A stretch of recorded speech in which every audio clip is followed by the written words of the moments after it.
A very good morning to you. We had some fun yesterday, Peter, with the old donkey noises. Good morning, Graham. We'll just play a few of them for you there because, of course, you know, I was going to ask you 2 questions. Have you ever owned a field full of donkeys? No. Have you ever had anything in a trust? No. Isn't that interesting? That means you can't possibly be a member of the Labour cabinet because everybody in Labour seems to have a trust. Angela Rayner's got one. Keir Starmer's got one, even though he says he hasn't. And I'm going to say, whenever I get a Labour sort of cabinet minister on, which won't be very often because they don't like coming on with me, I'll say to them, have you got a trust, please? Can you tell us? Because it seems to be very popular with politicians. Amongst all the socialists? Yeah, socialists, yeah. Socialists. Yeah, what you need is a trust to protect yourself from paying any tax. That's what you need. Yeah, good old socialists. Yeah, it's brilliant, isn't it? You can always rely on them, can't you? Absolutely. But, you know, when it comes to this donkey field story, I know it broke over the weekend. Yeah. Starmer, he always seems to be changing his story. He does. Yeah. Hee-haw, as they say in Scotland, when they say, what have you got? Nothing. It is ridiculous, though, isn't it?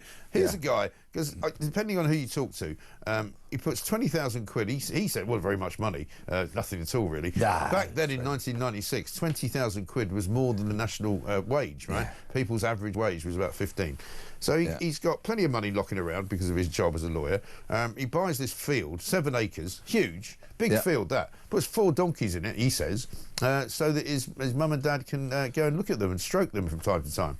But let's bring that 20 grand up to date, in today's money. Yeah. It is still a huge sum of money. Of course it is. £20,000. Yeah. How hard and for how long do people have to work to save that kind of money? 20 grand, let alone save it. Yeah, yeah. Crikey almighty. Yeah. Who can save 20 grand? I know. Not an awful lot of people. I know, exactly right. And then, right, he somehow manages to make 300,000 out of it because he sells it in 2022 for 320,000 quid. Yeah. There's something going on here, something very fishy. I spent a lot of time on it yesterday. I'm not going to spend quite as much time on it today, but there's still plenty of answers that have not been provided by Keir Starmer, who, as I say, is on the front page. And I've got a slight complaint to make about his outfit. I don't know whether you can see the front page of the Daily Telegraph. Yeah, but he's wearing what looks like a sort of... He likes to wear a dark blue shirt with dark blue trousers, which I don't think is ever a good look. And he's wearing trainers. Yeah. Right? He's the Prime Minister. Why can't he wear a suit? Well, he's in rehearsal, you see. Oh, he's rehearsing his speech with his wife. So it's obviously dressed down rehearsal. I see. See? Which is awfully hip of him, isn't it? Oh, yes, very hip, Yeah, very, very, very hip. But he wears a lot of trainers, though. I see him when he's walking around, even sometimes when he's got what would appear to be a sort of suit outfit or jacket, he's wearing trainers. Yeah. Well, I mean, men of his age should not be doing that. I get it if you're 20-something and you're a sort of tech entrepreneur and you're, you know, very, very, you know, cool. He's not cool, right? He's the same age as us, pretty much, and he shouldn't be dressing like that. I have a confession to make. Go on. At weekends, I can, from time to time, be found wearing trainers. Well, that's the weekend, though. Yeah. That's acceptable, I think. Yeah, not at work. This is not when you're at work. You wouldn't come in with a suit and trainers on, would you? No, absolutely like that not. bloke that runs the BBC, Tim Davie. He wears a suit and trainers. I know, that is such and looks a dreadful right plonker, right? Yeah, and what is he, in his 50s? I mean, like get a grip. I know. This is the point. Absolutely ridiculous. Yeah. Keir Starmer's going to make a speech today where he's going to say this: we can all see our country faces a choice, a defining choice. Britain stands at a fork in the road. You can say that again. Yeah. We can choose decency or we can choose division. Renewal or decline, a country proud of its values, in control of its future, or one that succumbs against the grain of our history to the politics of grievance. He seems to think that people like us, who complain about how useless the government is, are creating division and grievance because we're not happy. Well, yeah, there's a reason why we're not happy, because nothing's working. Yes, and we are merely pointing out the blatantly obvious and, of course, telling the truth. Yes. The most cringe-worthy moment yesterday from Rachel Reeves' speech and all that shenanigans, because, of course, I comment on such matters, so I watch it. Yeah. Albeit, I must admit, Rachel Reeves bored me to tears yesterday. She does bore everybody to tears. There was a really embarrassing moment. Bearing in mind, Keir Starmer is the leader of this country. Yes. At one point, all the socialists in the room were heaping huge round of applause on Rachel Reeves. Yeah. Quite why I couldn't see. Why? And they stood up. Okay, the crowd stood up. Standing ovation. Yeah. Oh, dear. And Starmer looked around Okay, so he didn't lead with the standing ovation. Right. He looked around, saw other members who were on the stage standing up, and he thought, oh, I better stand up as well. You know, it just goes to show his staggering lack of appreciation, awareness and leadership. Yes. If somebody's going to stand up and openly applaud their Chancellor, then surely he should lead. He should be the first one to do it, shouldn't he? Exactly, and set an example and all of that. But no. But he's so terribly frightened. I mean, if you saw that interview he did with Laura Kuenssberg on Sunday, there's a look of terror on his face when she said, for example, well, that's the first time that you've sort of, you know, confirmed on the record that you didn't open a trust. And his face kind of went, because he suddenly realised, crikey, I've actually said something which might be construed in a different way. And in that same interview, there was clearly somebody stood behind Kuenssberg because his eyes kept shifting over to this person, looking for hand signals or some kind of indicator. Should I keep saying this? Am I doing the wrong thing? He's the leader of the country. I know. And he defers to others all the time because basically he's not a born leader. He really isn't. We've got, you'll be pleased to know, Rachel Reeves' clip here. This is her talking about the risks of the budget. I will make my choices at that budget. They will be choices to take our country forward. And whatever tests come our way, whatever tests come my way, I make this commitment to you. I will take no risks with the trust placed in us by the British people. Yeah, British people don't want her to have the job, basically. I mean, if she was to be honest with herself, and she's not about taking risks on behalf of the British people think she's useless and would rather she just didn't have the job. And during her speech, she repeatedly said, I didn't keep a tally, but she repeated it time and time again. She said, let no one say that a Labour government is like a Tory government, a Conservative government. All right. So what I would like to say this morning, that in terms of incompetence, ineptitude and unpopularity, a Labour government is exactly like a Conservative government. Only turbocharged, because they're a lot more unpopular, a lot more useless, a lot more inefficient and a lot more incompetent. There you go. Because they actually make the Tories look quite good. Good morning, Chancellor. Yeah. Hello, Rach. How's it going? How about Carol Vorderman? We haven't heard from her for ages, right? I thought she'd left the country. She said nothing for months and months and months. You remember how vocal she was before the election? Got to get these Tories out. This is how you vote tactically. This is how you get them here. Well, apparently she's fallen out of love with the Labour Party as well. Has she really? This is what she had to say about Keir Starmer. We're looking ahead to the next election, and again, boo me, please. Keir Starmer, this is my prediction, Keir Starmer will never be voted in as Prime Minister again. It'll either have to be a change of leader if you want another Labour government. She's not happy. When you say she'd left the country, did you think she'd gone to Turkey, perhaps, for some procedures? Well, you know, sometimes you do need to have a sort of a nip and a tuck, don't you, to make sure everything's as it should be. Speak for yourself, Mark. Well, listen, this is what I've heard from people who are into that kind of thing. Apparently it didn't last forever. You know, you've got to, it's got to be retuned from time to time.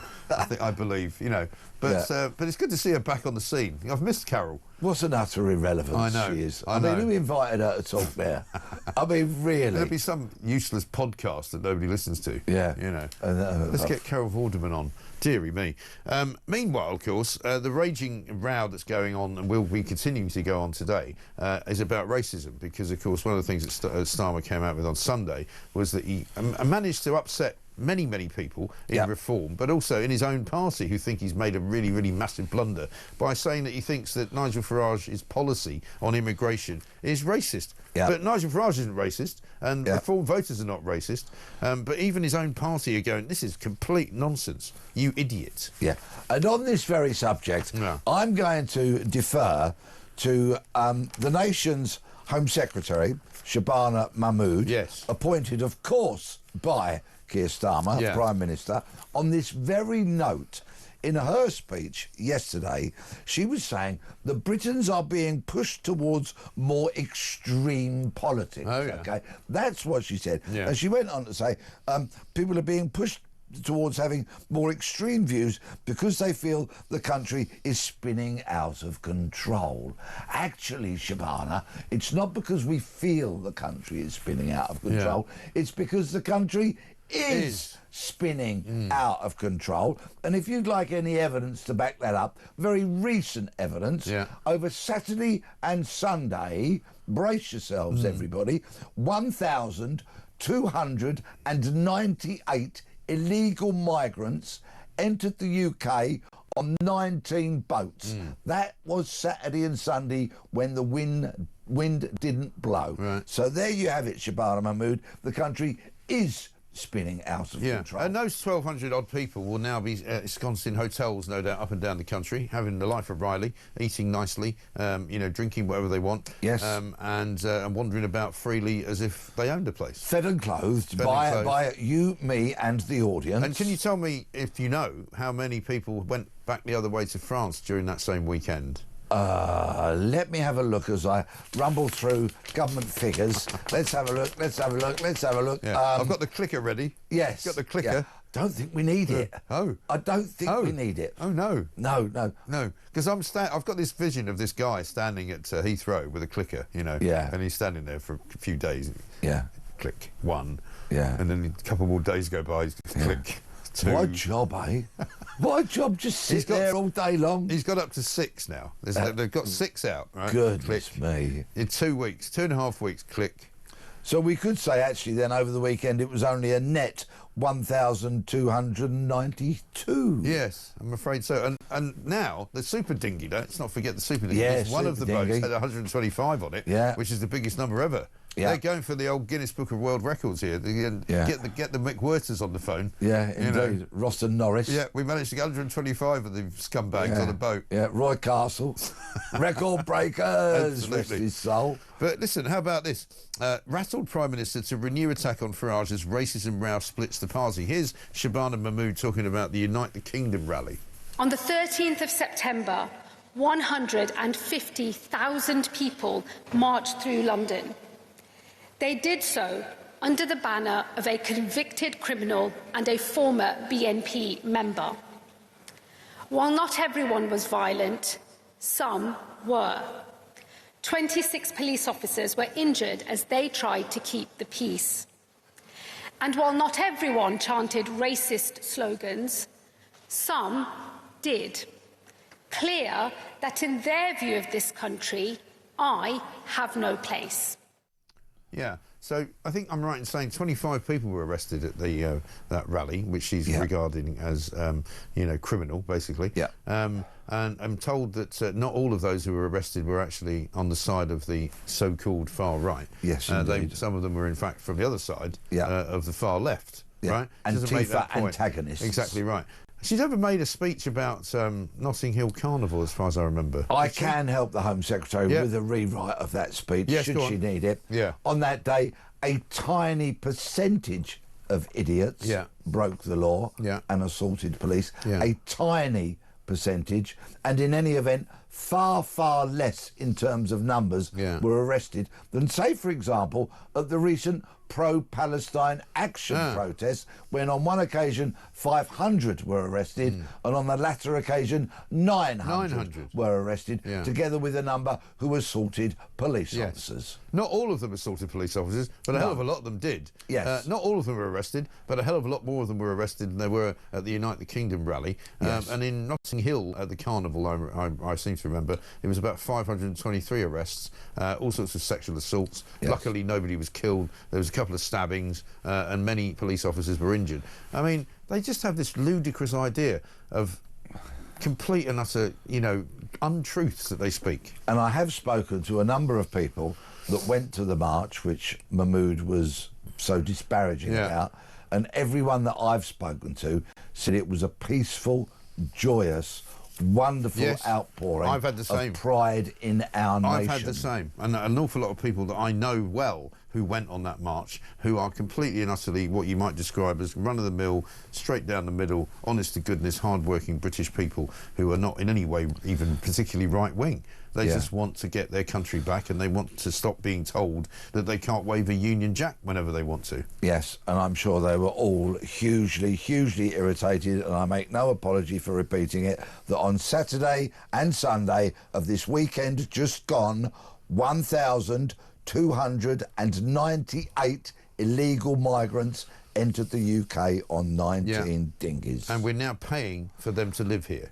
And feeding them and clothing them. And, of course, whole heaps of legal aid money will go their way as they make appeals against asylum decisions, extradition decisions perhaps, and all of that. The cost that we get shown in the paper is minimal. Just the roof, the food and the clothes.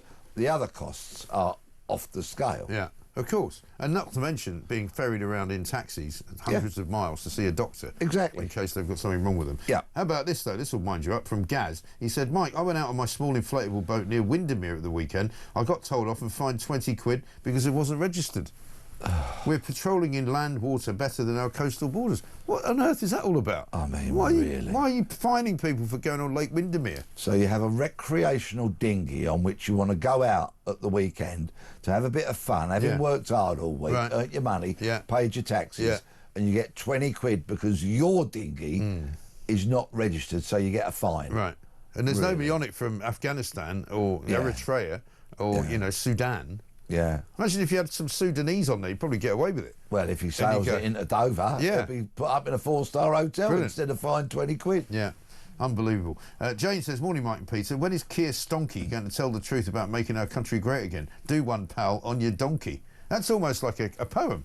I quite like that. It is. Have we got any more donkey noises? There we go. Listen, it's 22 minutes past 6. We've got plenty more to do. Apparently, a couple of stories that we will be mentioning, which have nothing to do with the migrant situation or indeed the government situation. We're going to be talking about councillors who've got gold-plated pensions. That's on the front page of the Daily Telegraph. We're going to be talking about the police as well, because facial recognition guidelines are coming in, and Peter knows a thing or two about that. And also, a mother who was killed by dogs over some chicken nuggets. Terrible story. 23 minutes past 6. They don't know what the they're doing. Do you understand that?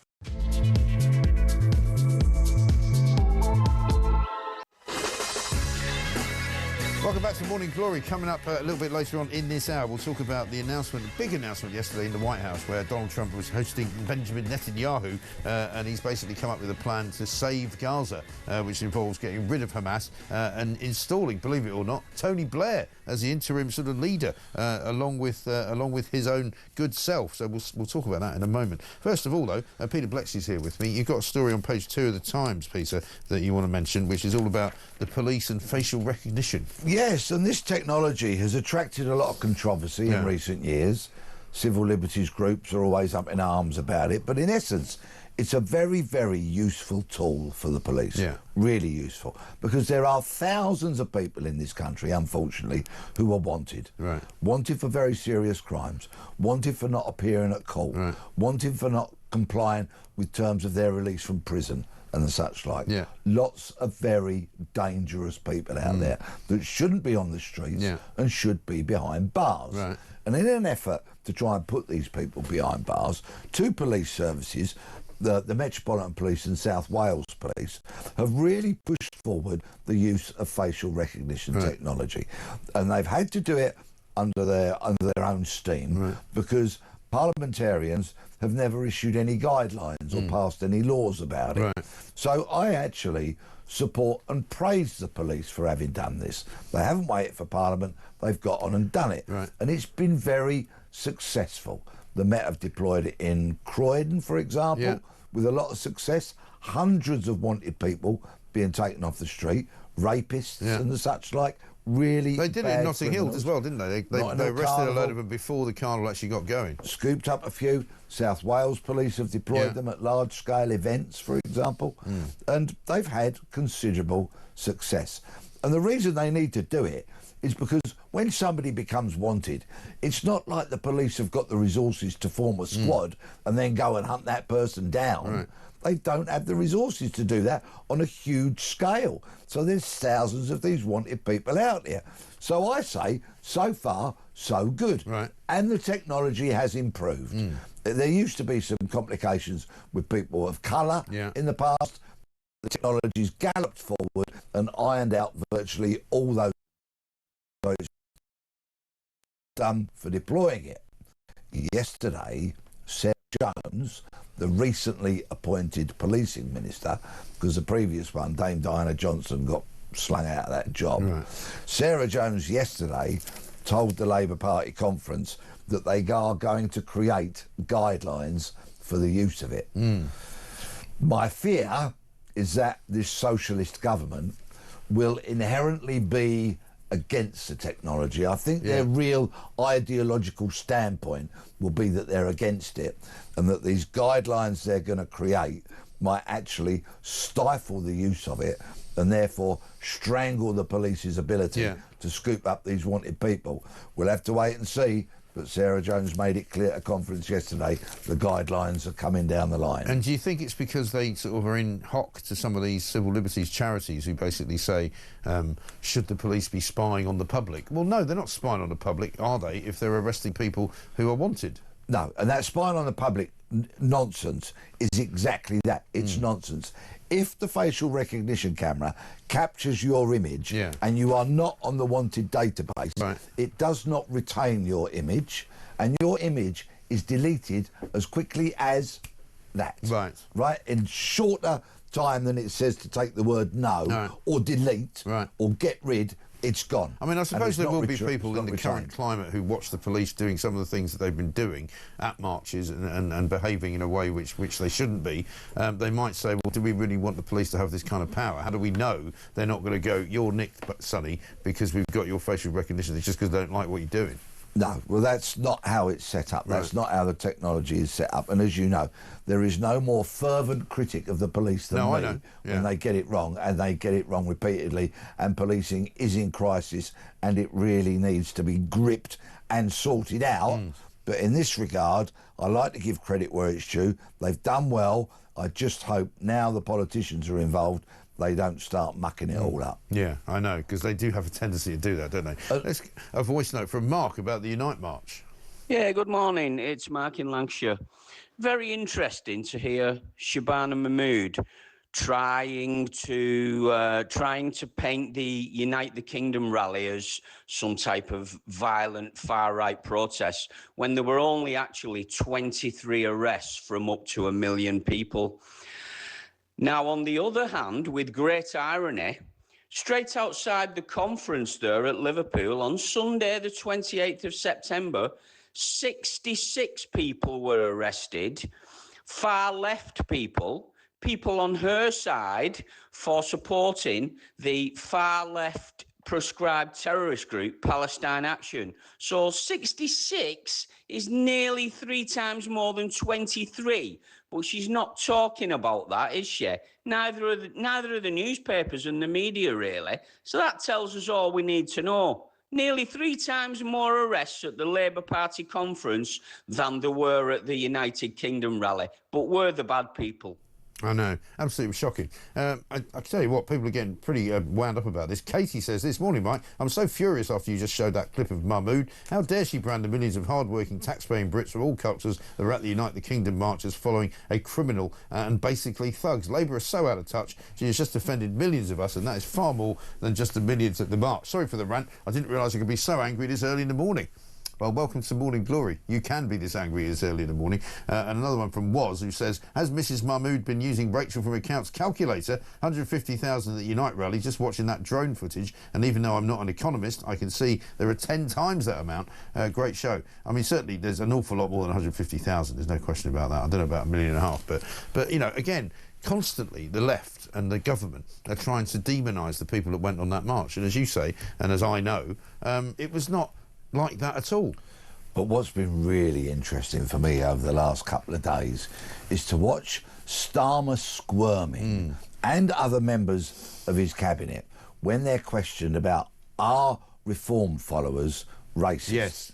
And it's been great. Because he's opened a can on that, right? And now he's hoping to push it all back in and go, oh, I don't mean that. No, that's all right. Yeah. Well, called a policy racist. Yeah. So the next question is, OK, so people that support that party, are they racist?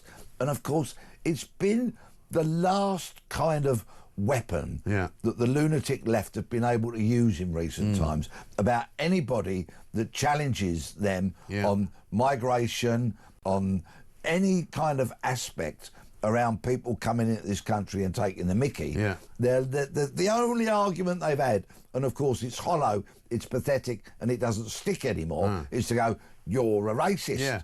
You're a racist. Right. Well, of course, it's nonsense now. People laugh at it. Yeah. You know, if anybody wants to stand up and call me a racist because of what I say when I'm broadcasting, I will quite literally just laugh at them. Exactly. Because it's so discredited and it's laughable, untrue. And what it actually also does is it means that it kind of diminishes the word, and it diminishes the acts of people who actually may well be racists, who may well be people that we don't want involved in this kind of public discourse because there's some nasty beliefs that they have.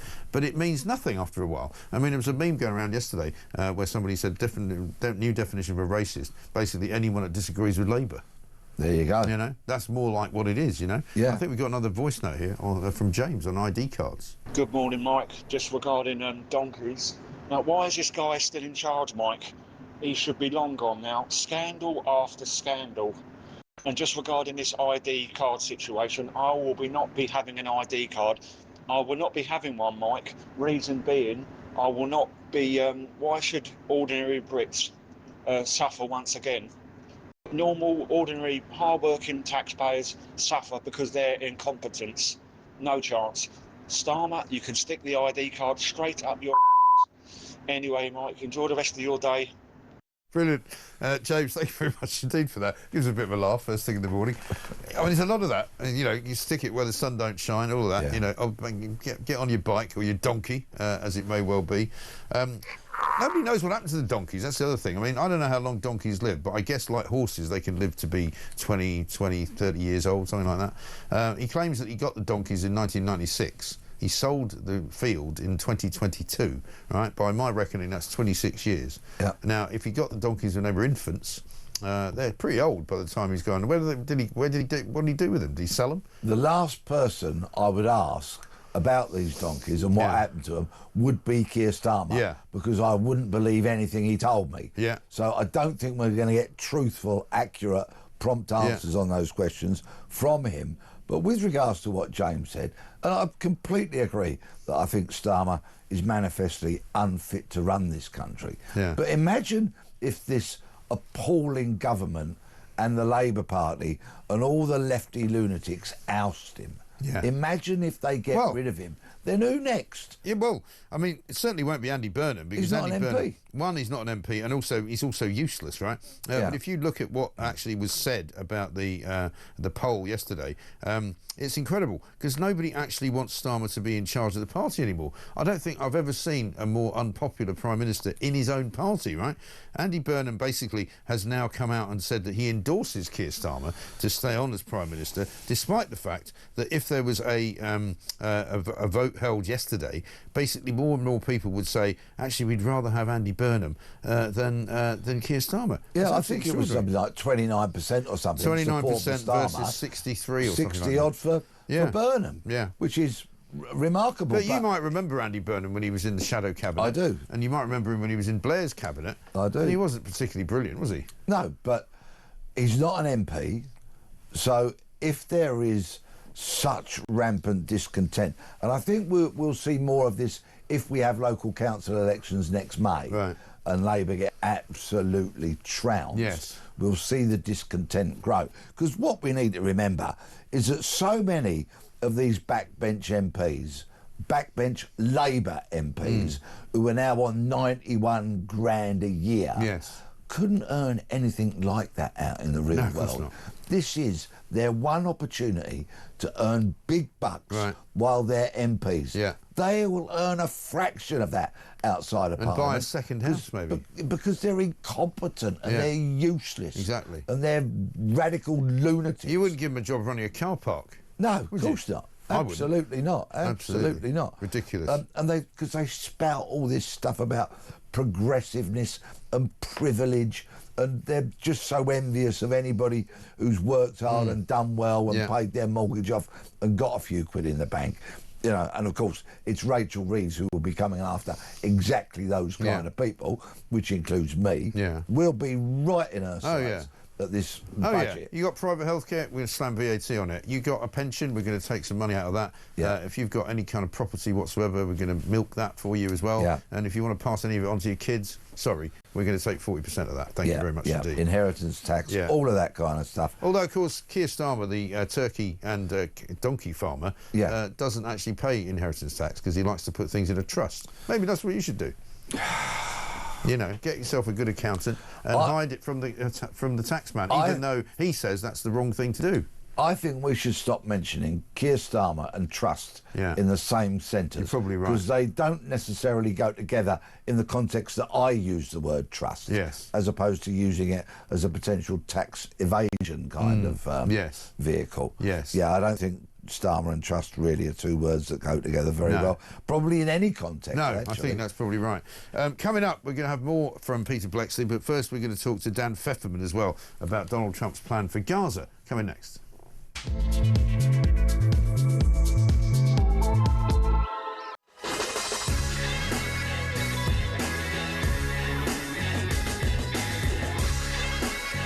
Welcome back to Morning Glory, 6:42. Peter Bleksley and I here running you through all the stories in the front pages and elsewhere. One from Gary says, what happened to the donkeys? Surprised you had to ask, Mike. They became Starmer's political advisors. Yeah, I think that's probably right. And Lisa says, Mike, great show. Love you and Peter. I think we're still paying for those 6 we have sent to France to stay in hotels in France. Unbelievable. Yeah, we are. I mean, we are basically paying to send them over on a plane. We buy the tickets for them on the plane. We accompany them on the plane, which we also have to buy tickets for. When they get to France, they stay in a hotel, which we pay for. And when the others come the other way, which we've had 3 so far, to a couple and their child, we also pay for their flights to come to here. And we also pay to put them up as well. It's an absolute racket.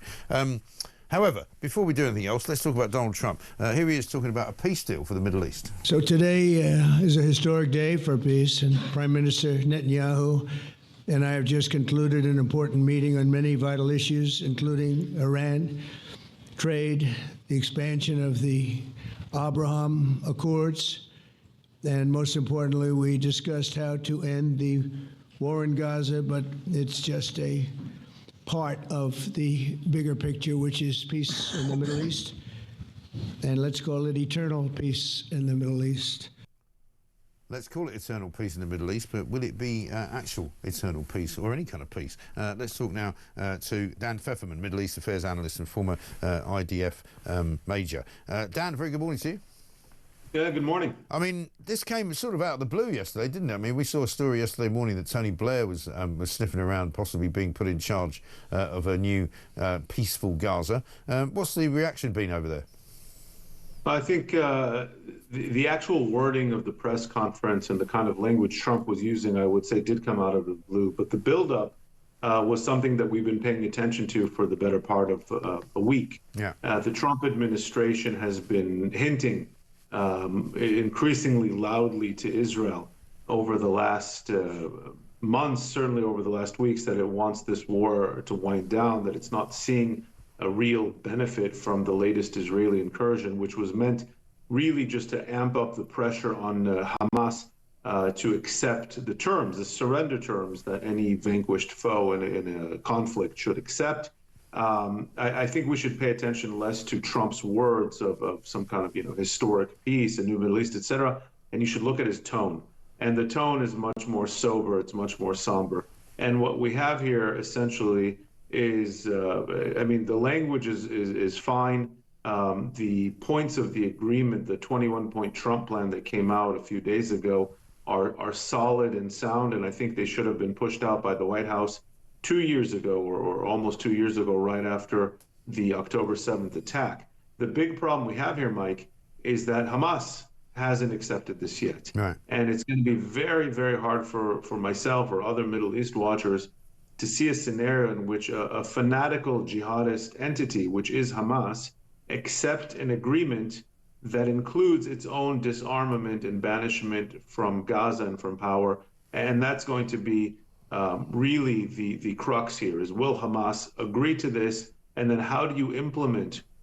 It's going to be very difficult to implement an agreement on the ground where Hamas gives up the hostages, the one leverage it has, and the arms that keep it in power, because essentially it's been acting like a complete mafia power-hungry mafia for the 20 years it's been in power, but certainly for the last 2 years. Well, they'd effectively be voting for their own demise, wouldn't they, and their own destruction, so you can't really see it happening.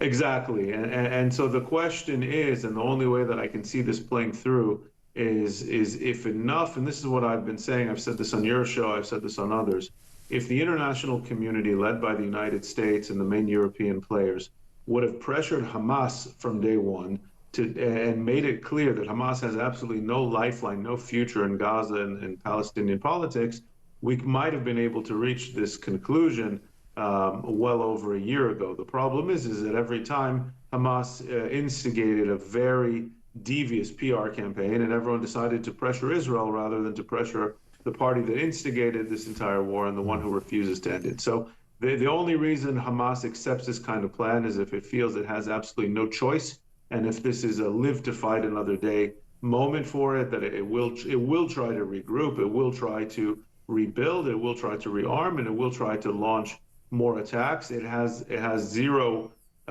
purpose in any kind of regional politics or in the Israeli conflict if it's not war, jihad, terrorism, and the eventual conquering of what it views as all of historic Palestine and eventually the Middle East.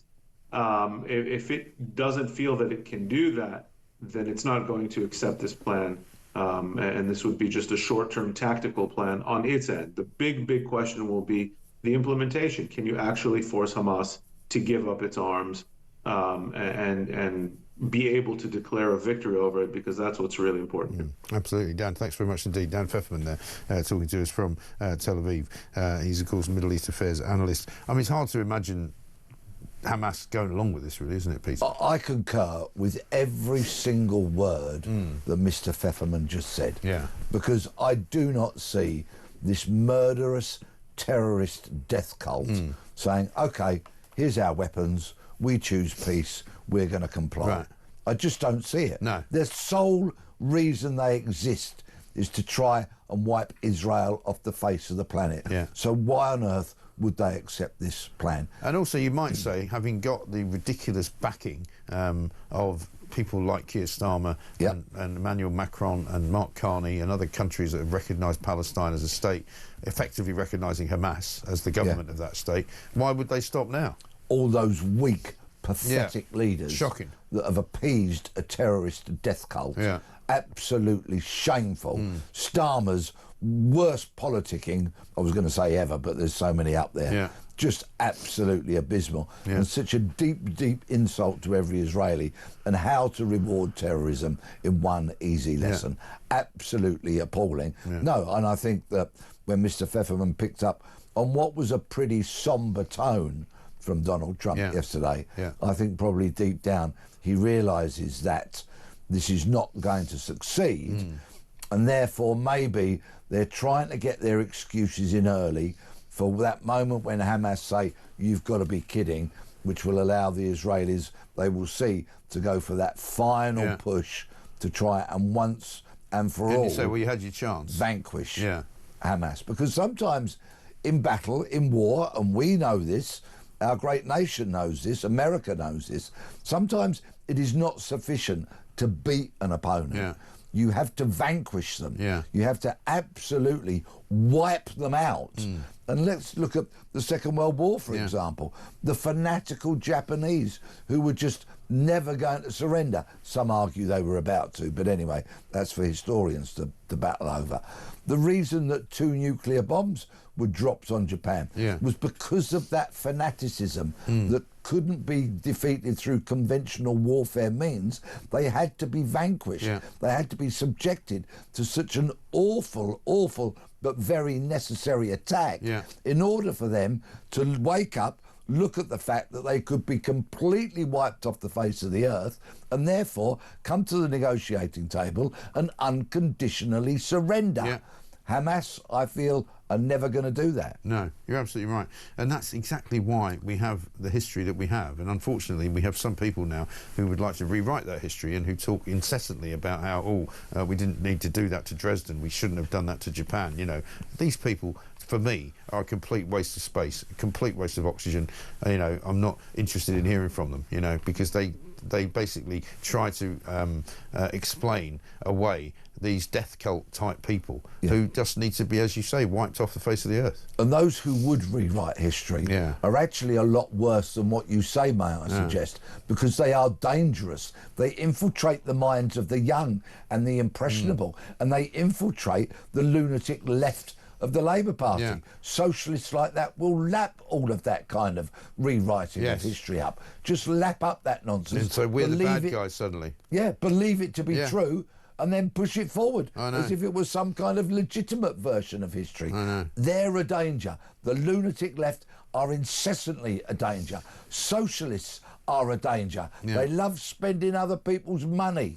We have to wake up and realise we're the threat to a growing nation that could have growth in its economy, a happy, stable kind of nation that believes in justice. And by justice, I mean, if you work, you get paid well. If you're a dosser, you're on your own. All those kind of things, which really cut to the very essence of Britishness, a sense of fair play. It's just not cricket. You know what? People coming into the UK on dinghies and being put up in hotels and everything else they get. It's just not cricket, to use that wonderful expression, which really encapsulates and sums up the British sense of fair play. And we're not seeing it. We haven't seen it for years, and that's why so many people are rising up, looking elsewhere to put their X on the box and vote for others. Exactly right. And Labour keeps saying this week at their conference, you know, it's about Labour. We're all about fairness, and Britain's all about fairness. Well, yeah, it is, but that's why people don't like what you're doing. It's as simple as that. Johnny Rugby's written a little ditty for us. Morning, Mike and Peter. He says, there once was a field with some donkeys owned by an idiot called Keir. He sold it for profit and made money off it, and now he's saying, oh dear. Very good. Very good. We'll be back after this.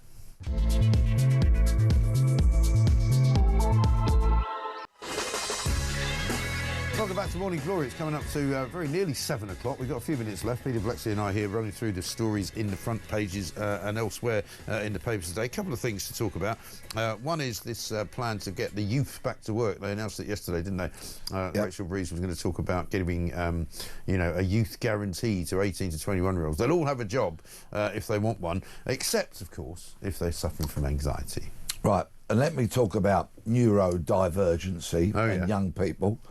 Because I know somebody who works within the civil service, not at Whitehall, but they work within, shall we just say, the benefits sphere of the civil service, in a quite senior role.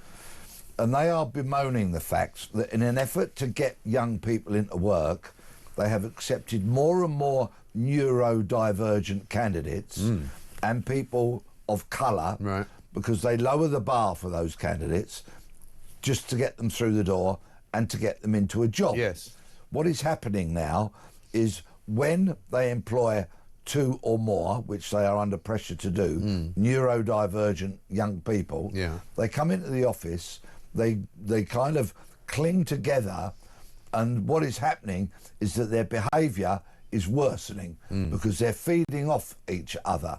And it's got to the point now whereby when they're not candidates anymore, they're employees, they flock together, they have to actually separate them from the main workforce. So this benefits no one.